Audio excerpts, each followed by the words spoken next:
Ciao ragazzi, siamo qui oggi per parlare di nuovo di un gioiellino nato dalle mani di David di SRP, il suo freno a mano. Ragazzi, lo chiamo sempre gioiellino perché i materiali e la sensazione che avete quando tirate fuori un suo prodotto dalla scatola è quello veramente di un prodotto premium. Ma come dico sempre, banda alle ciance, sigla!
Ciao ragazzi, questa è l'interpretazione del freno a mano di SRP e naturalmente già dalle sue linee vedo proprio quello che è il suo progetto, quello che lui utilizza anche nelle sue pedaliere. Ma ragazzi, adesso ve lo vado un pochino a raccontare. Vi viene spedito tutto ben protetto da polistirolo sagomato. L'unica cosa che dovrete montare è la parte dell'asta e vi faccio una piccola precisazione che quando andrete ad avvitare questa vite qui sarà lei che direttamente accoppierà la parte dell'asta e quello che è qui dietro è puramente un controdato che servirà per non farla svitare e quindi vi invito a stringere bene questa vite qui e non stringere con troppa forza la vite dietro. Sempre in fase di montaggio andrete a montare proprio la parte dell'asta e andrete a decidere inizialmente quella che sarà la sua inclinazione. Ragazzi, vi racconto subito quella che è la struttura, tutto alluminio ricavato dal pieno, dallo spessore di 10 mm. Ragazzi, struttura massiccia e realizzata veramente con un'ottima anodizzazione in questo caso, visto che la mia è la versione nera, potrete scegliere anche la versione grigia. Molte caratteristiche che erano già peculiarità della pedaliera sono state riportate in questo prodotto. Prima su tutte quelli che sono i cuscinetti a sfera che donano la massima fluidità su quello che è il movimento. In più anche la tipologia di attacchi è rimasta molto simile, naturalmente tutto riprogettato per essere utilizzato come freno a mano. In più in questo caso vi voglio subito far vedere una piccola chicca tramite questa brucolina qui, ve la faccio vedere in diretta. Andate a togliere la vite, potrete andare a decidere quella che è l'altezza dell'asta e questo facilita un bel po' quello che è la fase di montaggio. Potete montarlo anche abbastanza basso, con un supporto abbastanza basso, anche in linea con quello che è l'acceleratore e avere una leva di questo tipo.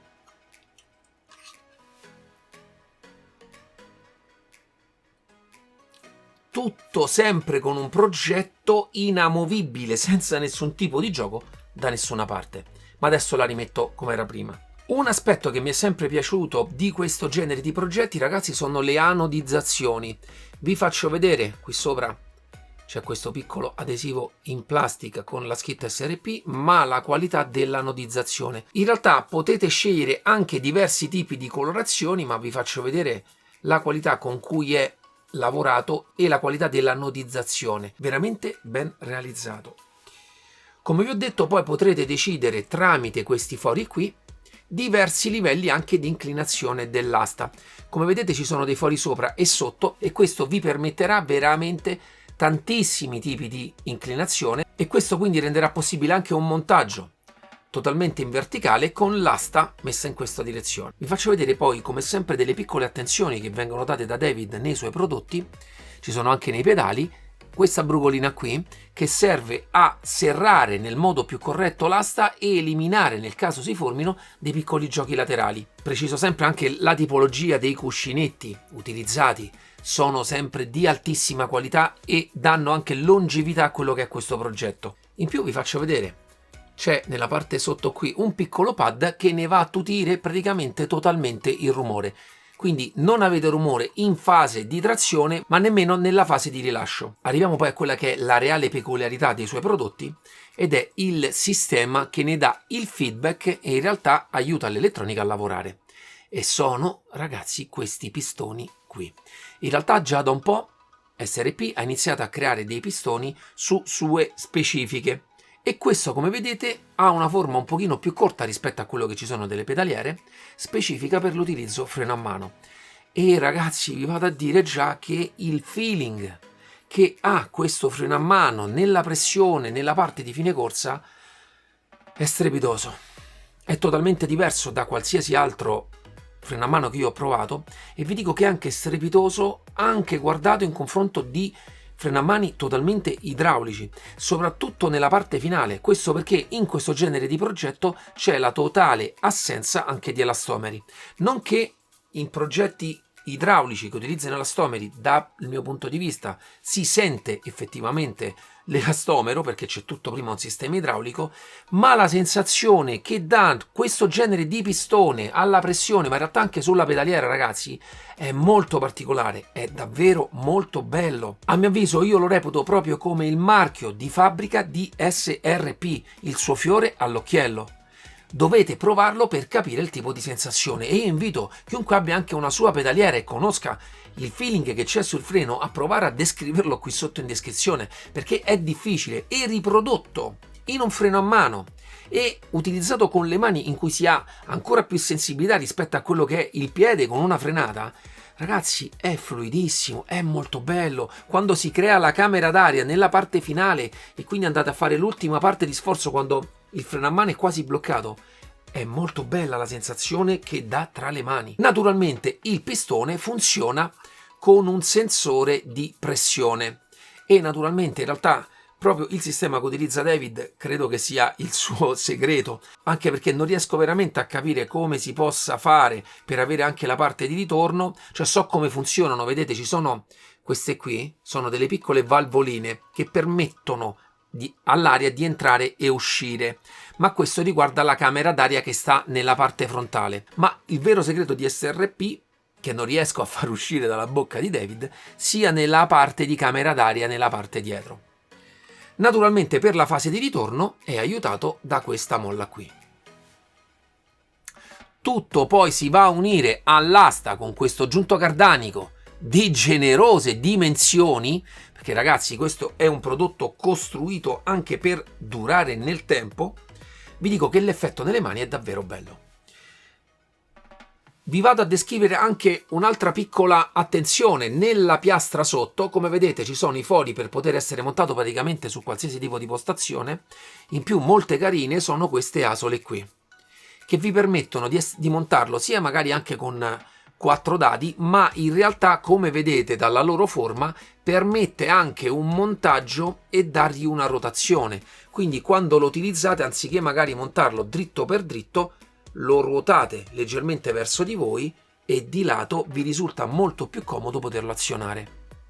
Questa è una piccola attenzione, a mio avviso molto importante, e che viene data da chi effettivamente poi va a utilizzare questo genere di prodotti. Naturalmente anche nel caso della piastra sotto, sempre alluminio ricavato dal pieno, ragazzi è un disco rotto, ma la qualità che si percepisce da questi prodotti è sempre altissima. In questo caso nella parte laterale abbiamo la solita elettronica di SRP, in realtà è la stessa scatoletta che viene utilizzata anche per le sue pedaliere e si connette con un cavo USB Type-C da questa parte e poi tipo 2 da collegare al vostro PC. Ci sono sempre poi lateralmente i vari LED che vi fanno capire che la periferica è collegata, che la sta lavorando nel modo corretto o nel caso ci fossero degli errori nella scheda, ma tutto ha funzionato sempre in modo perfetto. In più, sempre anche all'interno della scatola viene fornita questa piccola staffetta che potete montare qui per tenere ancora più ordinato il filo, ma come vedete in realtà già sta fermo da solo. Io l'ho montata in realtà quando l'ho utilizzato, ma secondo me potrebbe anche non servire. Ho creato poi un breve video che vi fa vedere il suo software. Siamo qui davanti al software SRP Handbrake. La versione che sto provando è la 1.1. Nella parte in alto a sinistra possiamo scegliere il colore dell'immagine che vogliamo visualizzare a seconda del modello che abbiamo scelto. Nella parte destra lo andremo a calibrare. Clicchiamo subito sul pulsante calibrare e già vi dice attivare il freno a mano dove desideri che sia il tuo massimo frenaggio. Mantienilo premuto e premi avanti. Andiamo a fare così. Clicchiamo successivo, possiamo lasciare, salva e vediamo subito come funziona. In questo riquadro qui andiamo a vedere l'in e out. L'in è il segnale reale che la scheda può ricevere, l'out è il segnale che il PC riceverà. Quindi come vedete il segnale che il PC può ricevere è il 100% e noi in questo momento con la nostra calibrazione stiamo sfruttando il freno a mano al 56%. Anche una volta calibrato potremo andare a modificare questo valore. In più il software ci consente di aggiungere anche una piccola zona morta, come vedete, nella parte iniziale del segnale, quindi anche quando attivate il segnale, vedete, fino a un certo punto non prende segnale e poi comincia. In più, cosa ancora più interessante, potete dare un valore diverso alla zona alta. Vi faccio un esempio. In questo caso è setato 90% e già vedete che qui si è abbassata una lineetta. E adesso guardate. Questo cosa significa? Che qualsiasi sia la forza che voi andrete a applicare, andrete massimo a dare il 90% del segnale. E potete scegliere voi questo valore. In più, a secondo del caso, potrete, tramite dei pulsanti che potrete configurare come preferite, andare a modificare questi valori direttamente in gioco. In più è possibile andare a creare una curva di segnale, vedete, ve la disegnate come meglio preferite, oppure ritornare al default. Una volta scelta la calibrazione preferita, applicare, verrà salvata nella EEPROM e con qualsiasi gioco verrà letto il segnale e il settaggio che voi avrete fatto. In più c'è la possibilità di caricare un preset che magari vi ha dato un vostro amico oppure che vi siete salvato da qualche parte, oppure salvarne uno con un nome diverso. Penso che per il software avervi detto tutto. Ragazzi, bentornati, che dirvi? Quando tirate fuori un prodotto del genere vi assicuro che la sensazione che avete è di un prodotto premium. Naturalmente state pagando un freno a mano 320 euro più IVA. Nel caso scegliete la versione anodizzata nero parliamo di 340 euro più IVA. Una cifra importante, però a mio avviso allineata con quelle che sono le fattezze e la tecnologia che c'è dietro i prodotti SRP, che naturalmente straconsiglio a tutti e naturalmente consiglio anche a chi ha già la sua pedaliera e la utilizza nei rally. È veramente un bel coordinato con il suo kit. Voglio anche sottolineare quella che è la corposità che c'è nel momento in cui andate a fare trazione su questo freno a mano, sempre piena. In più la cosa bella è che a un certo punto va a fermarsi, a murarsi quando si crea la camera d'aria nella parte dietro e potete continuare ancora ad avere segnale. E questo è anche il grande plus di questo genere di prodotti. Ma è proprio il feeling, la sensazione di pienezza e smoothness, non so neanche come raccontarvelo ragazzi, è la stessa sensazione che c'è nelle pedaliere, ma con le mani è ancora più palpabile quello che è questo genere di feeling. Io ragazzi lo trovo straordinario nelle sue pedaliere e lo trovo ancora più straordinario nel freno a mano. Aspetto però da valutare se decidiate di acquistarlo è anche l'ingombro. Come vedete anche qui la parte del cavo sporge abbastanza da quello che è tutto il progetto. Nella mia postazione non ho avuto particolari problemi, in più in realtà la parte del cilindro si può ruotare, perché per esempio può essere utilizzato anche a chi utilizza il cambio e il freno a mano nel lato sinistro, si può totalmente ruotare e metterlo nella parte esterna. Ci sono tutte le guide, io vi consiglio anche nel canale di SRP su YouTube di andarvela a vedere per vedere esattamente in modo molto più dettagliato di quanto potrei fare io, come fare per andare a spostare e ruotare la parte del pistone. In più anche lì vengono spiegate tutte quante le regolazioni, anche se in questo caso vi dico che è tutto molto semplice, bastano togliere queste viti e poter inclinare, alzare e abbassare come meglio preferite questo prodotto. E quando in realtà, come dicevo, si paga un prodotto a queste cifre, io mi aspetto un feeling di questo tipo eccezionale, regolazioni di ogni tipo, e in questo caso può essere regolato veramente come volete, montato dove volete, e apprezzo tantissimo il discorso anche di poter alzare in modo importante anche la parte dell'asta, e quindi un prodotto che può adattarsi a qualsiasi tipo di postazione e che secondo me andrà a pagare quello che è anche il palato più fine di questo genere di prodotti. Naturalmente lascerò tutti i link in descrizione per poterlo acquistare, e ragazzi vi anticipo che ci sarà anche un codice sconto che durerà un mese da questa recensione per chiunque voglia acquistare questo prodottino e magari risparmiare un po'. Con questo spero che la recensione vi sia piaciuta, spero di aver soddisfatto quelle che sono tutte le vostre curiosità, soprattutto perché a mio avviso è importante capire il feeling, la differenza di feeling che può dare un prodotto di questo livello magari da un prodotto di livello più basso, che magari può coprire quelle che sono delle esigenze basiche di un freno a mano. Questo sicuramente è un prodotto rivolto a un palato un pochino più fine, che ricerca sicuramente un qualcosa in più. E quindi ragazzi, a questo punto vi saluto, mi raccomando iscrivetevi al canale per rimanere sempre aggiornati su quelle che sono nuove recensioni, mettete un bel like al video e ci vediamo alla prossima, ciao!